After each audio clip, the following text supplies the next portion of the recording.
souvent, ce que je constate, c'est que ce sont les garçons, les hommes qui sont extrêmement... Quand ils sont malades, c'est insupportable. Ah ouais, c'est beaucoup plus que les D'ailleurs, femmes. c'est ce que vous disiez. Vous ne supportez pas d'être malade, mais en général, les filles, elles supportent bien. Je vous jure que c'est vrai. Et les femmes malades, elles restent... On est stoïque parce non, qu'on mais est elles continuent à faire des trucs. Tu les vois. Et moi, à chaque fois, je suis insupportable. Et vous redevenez des petits garçons. Ouais, c'est ça. Vous avez besoin qu'on vous cocoune. Elles ont une mission, les femmes. Et les femmes, elles ont une mission. Elles savent très bien que la plupart des femmes, quand elles rentrent du travail, le travail n'est pas fini. Il faut aller en course, il faut s'occuper du gamin. Tu fais rien, toi. Bravo. Bien sûr. Oui, c'est vrai. Nous, on n'a que le travail. Parce qu'on travaille, on est les champions du monde. Dès qu'on sort du travail, je suis malade. Laisse-moi tranquille. Et arrivé dans le plumard, j'ai mal à la tête. Non, mais Je sais, hein. Marlène, c'est pas un peu sexiste, ça? Non, c'est... Quand il a commencé, je me demandais où il voulait en venir exactement. J'ai un petit regard, eye contact. Mais non, c'est vrai qu'en fait, les femmes, historiquement, on nous apprend à souffrir. Tu accoucheras dans la douleur, il faut souffrir pour être belle. Et donc le rapport des femmes à la souffrance est plus compliqué. On va moins chez le médecin, on s'exprime moins quand on a mal. On nous apprend à prendre sur nous. Et peut-être que les hommes, on vous apprend un petit peu moins à prendre sur vous, manifestement. Pas du tout sur eux. Moi, je prends sur les autres. C'est dans la Bible. Hein.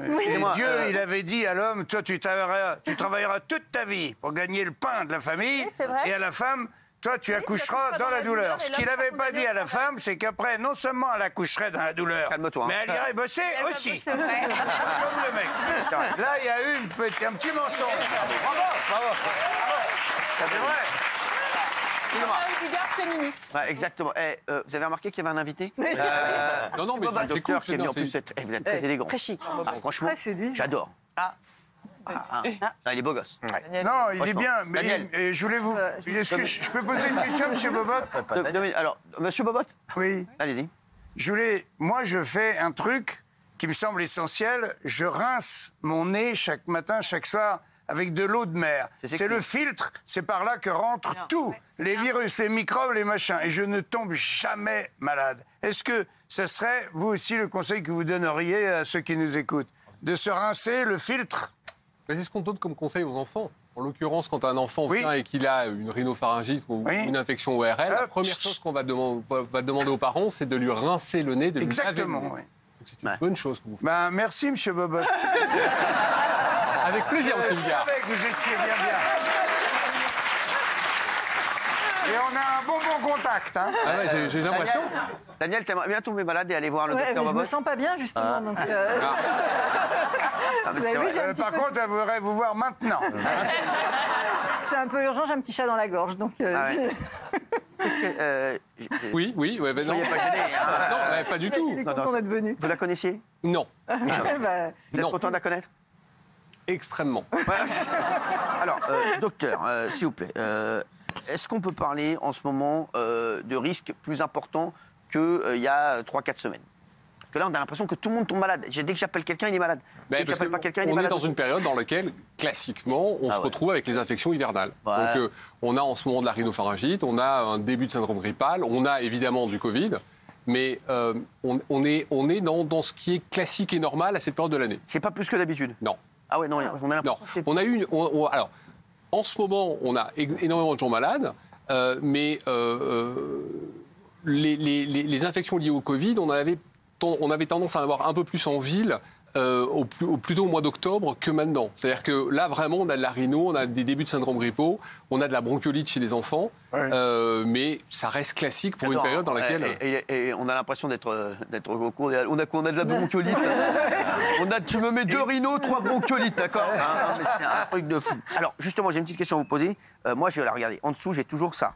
C'est du gel. Il s'appelle Lila Delica. Donc il faut se laver les mains. Mais vous le faites moins qu'à une époque. À une époque, vous le faisiez systématiquement. Non, parce que je le fais plus. Tu vois? En dessous, comme ça. Est-ce que c'est vrai que c'est cancérigène, ça? Non. On m'a dit, donc c'est important. Non, absolument pas. Mais restons simples. Il suffit de se laver les mains avec de l'eau et du savon. Alors, est-ce qu'on peut m'amener une bassine? Chaque fois, s'il vous plaît. Voilà, je me laverai les mains comme ceci. Non, pour vous, sur le plateau, je suis d'accord. Mais pour les téléspectateurs qui fonctionnent normalement, l'objet, c'est l'eau et le savon. Et là, c'est absolument pas agressif pour la peau. Et donc ça, c'est le premier geste. Ça, c'est vraiment le premier geste, oui. Ça fait partie des gestes barrières, puisque tout vient des mains. Forcément, mais vous les mettez partout, et après, vous les mettez partout. Donc c'est vrai que tous les microbes, tout ça, viennent au bout des doigts, quoi. En fait, quand tu as un bébé, tu vois un bébé d'un copain, tu dis « Oh, il est mignon !» Tu lui fais ça, tu lui transmets 1000 fois plus que c'est qu'en bien, l'embrassant. c'est bien pour le bébé. Oui, mais enfin, surtout, la mère vous laisse pas faire « Oh, qu'il est mignon hein. Ah oui, il faut pas. Elle vous met Une claque. Ah oui. Dis-toi, tu dégages. Voilà. T'es pas à l'Assemblée, ici. Vous avez de beaux échanges tous les deux. Non, vraiment, ça... C'est un truc entre Ah, mais nous. c'est vrai. c'est Alors, magnifique, hein. cet hiver, le deuxième geste, et ça, alors, ça va en faire bondir certains. Vous dites porter un masque. Alors, je trouve que c'est extrêmement important de porter un masque. Attendez, Jean-Marie, attendez. Mais de qui, le Au masque? moins, au moins pour les gens qui sont malades. Je le dis toute la journée à mes patients. Je vois des patients qui arrivent au cabinet et qui ont le nez qui coule et qui toussent. Ils n'ont pas de masque. Ouais, c'est important. Au moins que ceux qui sont malades portent un masque de manière à ce qu'on ça protège les gens qui ne sont pas malades. Oui. Ça me semble simple. On n'est pas du tout sur une obligation totale et complète, mais Oui. pour que les gens malades portent un masque. Comment on faisait avant? Pendant des années, on était malade, on mettait pas de masque. Tu baisses d'un ton, hein. Non, mais pourquoi maintenant il faut mettre des masques et pendant mais des années on allait chez tu le respectes docteur sans le masque? docteur On a peut-être appris ça. Mais non, mais parce que, voilà, exactement. Je veux dire, c'est pas parce qu'on a fait mal quelque chose pendant des années qu'on peut pas changer bien la sûr. vie. Mais ça, Il y a que les du coup, cons là, qui on a changent mis pas le la masque vie, hein. pendant 2 ans et il y a encore plus d'enfants malades. Est-ce que c'est pas le masque qui nous a enlevé certains anticorps chez C'est certains? ça. Alors, c'est un débat qui n'a pas d'intérêt. D'accord. C'est-à-dire que c'est un débat qui n'a pas d'intérêt. C'est-à-dire que effectivement, le fait de porter un masque a fait qu'on n'a pas été soumis et contraint à certains anticorps et donc on va développer une maladie. Ok. Mais l'objet, c'est la population. C'est-à-dire que là, on est en train de protéger des gens. Quelqu'un qui est malade, on a appris après 2 ans et demi de 2 ans de confinement, 4 ou 5 confinements, on a appris qu'il fallait porter un masque quand on est malade. On ne dit pas de porter un masque pour les gens qui vont bien, qui n'ont pas de symptômes. Mais ceux qui ont des symptômes, porter un masque. Ça me paraît d'une logique absolue. Enfin, l'objet, c'est de travailler logiquement, quoi. Troisième règle, avoir une alimentation équilibrée. Eh oui. Alors, c'est Pourquoi quoi, c'est équilibré? important? Parce que c'est quoi équilibré? Ça veut dire Quoi on peut manger diverses pizzas, burgers. Mais non, mais vous allez répondre à la question que vous posez, bien évidemment. Il faut manger équilibré. C'est ce que dit les messages classiques, c'est 5 fruits et légumes par jour. Manger sainement. Et voilà, mais il n'y a pas besoin... Voilà. Pardon, Faut boire Contrex. Il faut boire Contrex, j'en sais rien, non, je ne vois pas pourquoi. Faut boire de... Non, mais en revanche, il faut boire de l'eau. Exactement. Voilà, de l'eau. Ouais, moi, Quelque je chose, Oui, ça je marche. sais. Vous nous dites faut boire au moins 2 litres d'eau par jour. Je ne sais pas si vous voyez la quantité de Ricard que ça représente.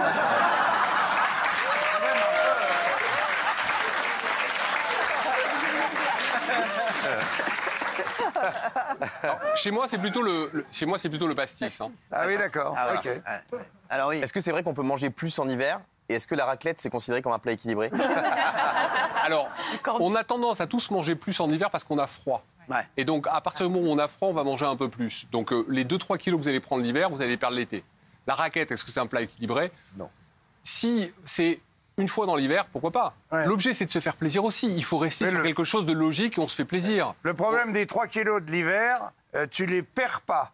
L'hiver d'après, t'en prends 3 de plus. Et chaque hiver, tu prends 3 kilos.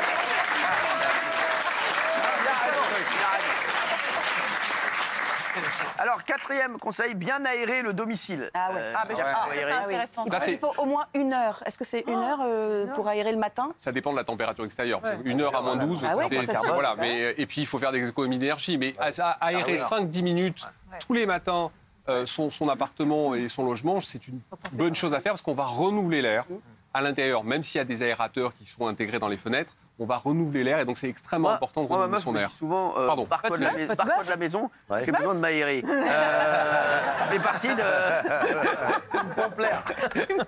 Non, mais c'est magnifique. Barre-toi de la maison, j'ai besoin de m'aérer. Que tu te dégages. Une info média quand même. Oui, quand même. Non, non, Vous non, avez non. glissé. Non, non, Vous avez non, glissé. calmez-vous, et on redescend. Non, parce que là, il y a des alertes qui viennent de tomber. Oui. Vous allez avoir des alertes Pôle emploi, vous aussi. vous allez voir. Ça va vite tomber. Ouais, ta T'inquiète femme, pas. elle te dit, tu te serais pas aéré hier soir? Parce qu'il y avait du rouge à lèvres sur ta chemise. Mais docteur, à propos de l'aération, est-ce qu'on parle du 19 degrés à la maison? Est-ce qu'on tombe moins malade quand il fait froid chez soi? Est-ce que c'est mieux en fait par rapport à l'hiver? Je crois que les 19 degrés, c'est lié à la consommation d'énergie. Oui, mais genre Parce les qu'il y a- appartements il n'y a pas d'élément. super chauds, est-ce qu'on tombe pas plus malade? Non. L'appartement super chaud et super froid, c'est pas bon. D'accord. Donc restons logiques. Il faut qu'il fasse suffisamment bon pour pouvoir vivre à l'intérieur. 19 degrés, si vous portez un pull, on y arrive. Voilà, mais la mesure de 19 degrés, elle n'est pas liée à un problème de santé publique ou un problème de santé tout court. Elle est liée à un problème de consommation énergétique. Donc, faut pas. Voilà. Oui, bien Est-ce sûr. que dormir nu, c'est bien? Ça dépend avec qui. Ah,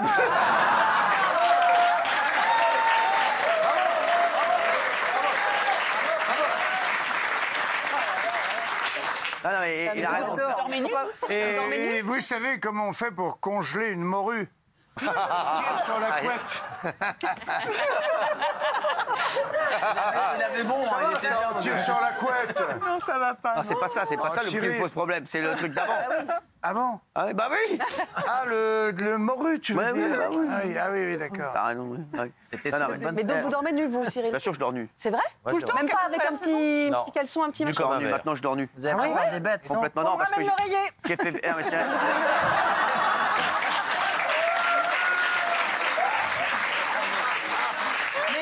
Je fais vérifier mon lit toutes les semaines. Est-ce que vous aviez peur Savoir des s'il y a bêtes et des exactement. acariens et des Vérifier, machins? je fais vérifier. Ah ouais. Ouais, voilà. Par qui Mais qui vérifie exactement? Ouais. Un vérifieur.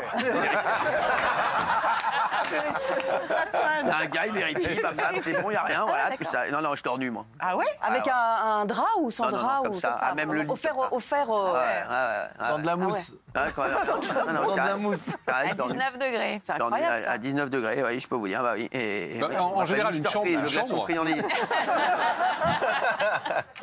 Non, non, mais je vous le dis, moi, je dors nu. Qui dort nu? Qui dort nu? Non. Gilles Vernet. Ah merde, bon, je ne vais plus dormir nu. Alors. Je dors en doudoune. Je répète, je dors en doudoune. Merci.